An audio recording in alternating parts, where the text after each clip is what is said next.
ito na nga, may kinalaman pa rin sa Kim Pao, may mga lumabas. Nasa October na raw ang showing ng pelikula ng Kim Pao, ang My Love Will Make You Disappear. Kung true ito, tama ba na agad-agad ay maipalabas na ito? Bunot! Yes, bunot. Nasa ng bunot Yes na. ka na lang. Yes. No ka na lang. Yes, para sa akin, okay lang na may palabas na agad to. Dahil October pa naman, ano pa lang naman. August, may 2 months pa. Oh, ang iksi na nun Okay lang naman kahit na maiksi. Kasi o nagbukas yung palabas. Kung nandiyan naman ang mga solid fans ng Kim Pao, kahit maagay pa naman, panonoodin niya. So bakit pa nila patatagal? Gusto na namin manood, sabi ng mga Kim Pao. Kaya palabas agad-agad dyan.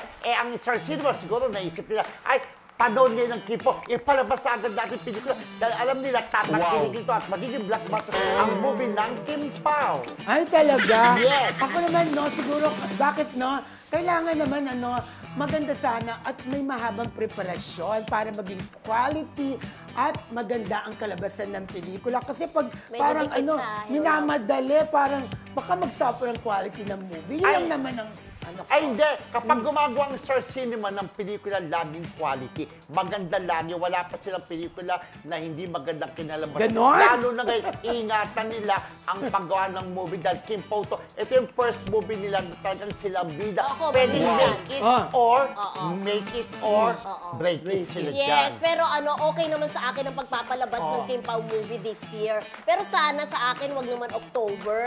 Kasi ang Hello Love Again is November 13. So para sana mas masuportahan ng gusto yung dalawang pelikula. Sabi ko nga, di ba pag nag-uusap tayo, sana December.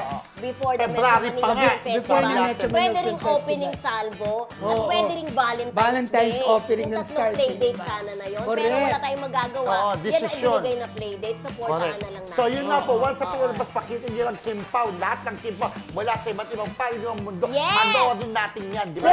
Pero yan naman ay chika pa lang naman. Chismis pa lang naman. Malay naman natin. Malay mo, bago mag-film fest, ipalabas